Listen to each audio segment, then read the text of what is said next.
नमो बुद्धाय। Doctor, engineer और क्या नाम से एडवोकेट, प्रोफेसर, बहुत सारी आपकी सारी उपाधियां हैं। बिजनेसमैन भी आप हैं, तो आपका परिचय इससे अतिरिक्त और क्या है?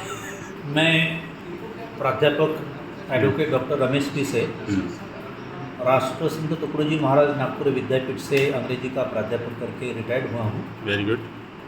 और अभी विश्व रत्न डॉक्टर बाबा साहब आम्बेडकर जी ने जो हमको संविधान दिया है उसका सही मानों में अमल हो, इस दिशा में राष्ट्रीय संयुक्त मोर्चा, इसका मैं राष्ट्रीय महासचिव हूँ, और ओबीसी जनमोर्चा का मैं राष्ट्रीय उपाध्यक्ष हूँ। बहुत बढ़िया। अखिल तेली समाज महासंघ, इसका मैं राष्ट्रीय अध्यक्ष हूँ। क्या बात है। इन सभी प्लेटफॉर्म पे हमारा अहम कार्यक्रम है कि जो भारतवर्ष में ओबीसी, एससी, एसटी, माइनॉरिटीज़, ये जो चार हमारे प्रमुख अंग है, इन सबको आज़ादी के बाद में बाबा साहब आम्बेडकर ने जो संविधान दिया, उस संविधान के तहत जो प्रावधान है, उस प्रावधान की अमल बजावनी अभी तक किसी भी सरकार ने नहीं की। ईमानदारी से नहीं की। ये सिर्फ आरोप नहीं है, तो ये हकीकत है। तो उस दिशा में एक जनजागृति करना, ये हमारे संगठन का प्रथम उद्देश्य है। पिछले वक्त 7 और 8 अगस्त 2024 को हमने हमारे बैनर के तहत जंतर मंतर पे धरना आंदोलन लिया था 7 अगस्त को। उद्देश्य यही था कि ओबीसी समेत सभी प्रवर्ग की जात न्याय जनगणना हो। दूसरा विषय हमारा ये है कि मैं नागपुर को बिलोंग करता हूँ, और नागपुर जो है वो पुराना जो हमारा प्रदेश है उसकी राजधानी है। जब मध्य प्रदेश महाराष्ट्र का हिस्सा एक था, नागपुर ये राजधानी थी। तो करीबन 120 साल पहले की जो हमारी मांग है पृथक विदर्भ की, तो ये मेरा एक अहम मुद्दा है। सिर्फ विदर्भ की बात नहीं मैं कर रहा हूँ, तो विदर्भ समेत भारतवर्ष में छोटे राज्यों का निर्माण हो, ताकि सभी प्रदेशों को, वहाँ के रहने वाले लोगों को सभी प्रकार का हक मिले। बहुत अच्छा है डॉक्टर साहब, और आप इस मिशन में सफल हों।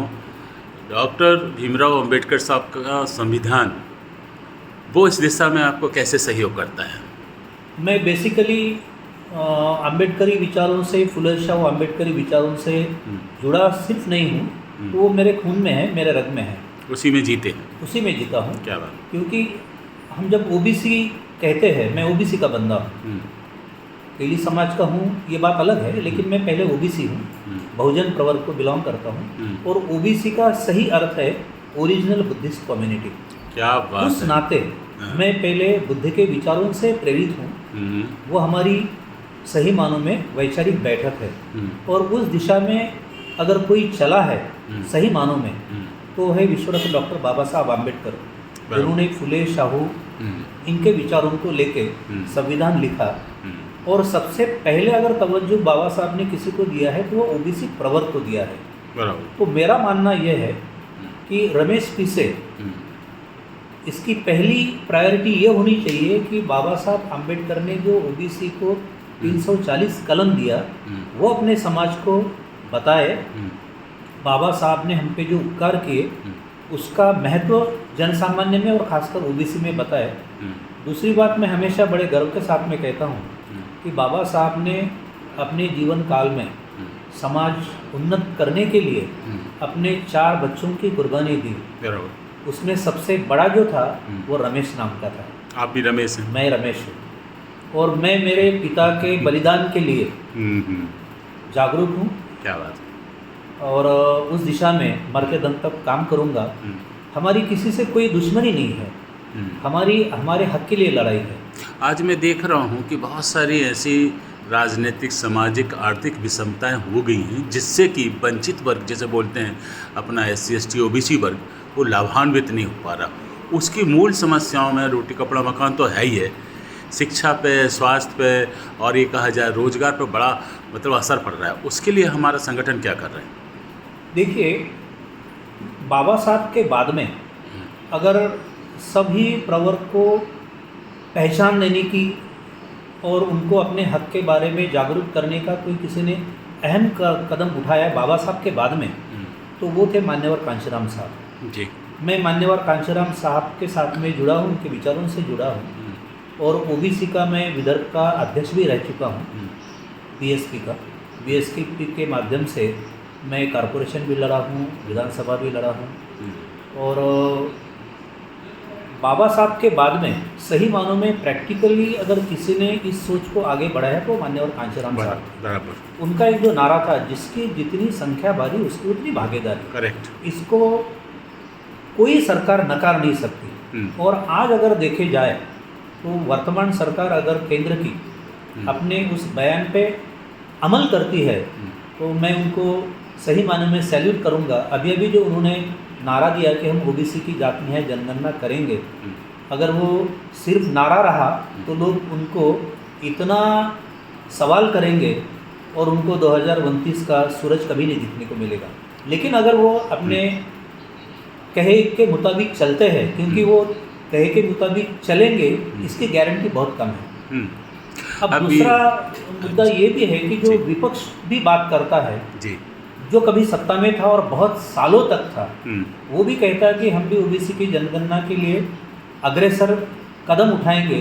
लेकिन उनसे भी ज़्यादा आशा नहीं है, क्योंकि आप तो सत्ता में काफ़ी साल थे। ओबीसी की जाति है जनगणना का अगर कलम हमारे अंग्रेजी कानून के दरम्यान जो कानून था उसमें वो था, लेकिन उसके बाद में वो कलम जो हटाया गया 1948 में, उस वक्त किसकी सरकार थी ये मुझे बताने की आवश्यकता नहीं है। सर्वविदित है। तो मुझे ऐसा लगता है कि चाहे ओबीसी हो, एससी हो, एसटी हो, माइनॉरिटीज हो या यहाँ का सवर्ण हो, अगर सबको हक चाहिए, न्यायिक हक चाहिए, तो सिर्फ और सिर्फ संविधान के माध्यम से ही मिल सकता है। भारतवर्ष का अगर वर्तमान में कोई भगवान है तो सिर्फ भारत का संविधान है। बहुत अच्छा, इसी पे मेरा प्रश्न था और इसमें आप विस्तार करेंगे कि आर्टिकल 340, 41, 42 आरक्षण को सम्मिलित करता है, प्रावधानित करता है, लेकिन 324 आजकल बहुत चैलेंजिंग हो गया है कि चुनाव आयोग की जो भूमिका है बड़ी संदिग्ध हो जा रही है। इस दिशा में हमारे संगठन क्या कर रहे हैं? उस पर एक मेरा काम चल रहा है और मैं तो चाहूँगा कि जितना भी हमारा राष्ट्रीय संयुक्त मोर्चा हो या और भी सारे संगठन हो, उन्होंने उस दिशा में काम करना बहुत आवश्यक है। उससे सभी मसले हल होंगे, सबको न्याय मिलेगा। और जो भी धांधली होती है इलेक्शन के दौरान या फिर काउंटिंग के दरमियान या जो ईवीएम का मसला वगैरह जो चल रहा है, उस पर भी बहुत ज़्यादा कंट्रोल आ सकता है। मेरा ये एक मानना है, क्योंकि मैं कानून का भी रखवाला हूँ, कॉन्स्टिट्यूशन में मैं LLM हूँ, तो मुझे ये मालूम है कि अब मान के चलो कि इलेक्शन कमीशन ये करे कि हर पार्टियों को समान रूप से न्याय दे। इलेक्शन ख़त्म हो गया तो आप जितनी भी रजिस्टर्ड पार्टियां हैं उनको एक समान न्याय दो। क्या बात है। कांग्रेस हो, बीजेपी हो या कोई भी एस्टेब्लिश पार्टी हो, उनको आप रिजर्व जो चुनाव चिन्ह है वो आप कैंसिल करो। नया पर्चा है, नया इलेक्शन कमीशन का रूल है और नए जो चुनाव चिन्ह है उसके तहत आप सभी पार्टियों को उस वक्त नए चुनाव चिन्ह आप प्रदान करने का अवलंब करें। दूसरी बात यह है कि जो बीच में हमने देखा है कि जो पैसा खर्चा होता है और जो लोग पैसा लगाते हैं तो वो कहाँ से आता है और किसको जाता है, इसके ऊपर दोनों बड़ी पार्टियां और उनके जो भी सहयोगी दल है वो साइलेंट है। वो नहीं चाहते कि उनको मिलने वाला फंड कहाँ से आ रहा है, कहाँ जा रहा है, उसके बारे में खुली किताब वो रहे, उसको वो ऑडिट नहीं होने देते। तो हमारा ये मानना है कि इलेक्शन कमीशन ये भी करे कि आपके पार्टी की तरफ आने वाला जो फंड है, चाहे कोई व्यक्ति दे, कोई संस्था दे, या आप कर्जे के रूप में लो या बॉन्ड के रूप में लो, उसका डिटेल ब्यौरा आपको देना पड़ेगा। ये अगर होता है तो बहुत कुछ मसले इलेक्शन कमीशन आज वर्तमान सरकार केंद्र की हो या राज्य की हो, जब भी सरकारें वहाँ जो भी रही है उसके तहत ही ये काम करती है, उस पर कंट्रोल आ सकता है। बहुत धन्यवाद रमेश बीसे साहब, आपके जो विचार हैं वो जनमानस तक पहुंचना चाहिए, इस दिशा में आप बिलासपुर आए। अगला एपिसोड कुछ समय के बाद। जय भीम, नमो बुद्धाय, जय भारत, जय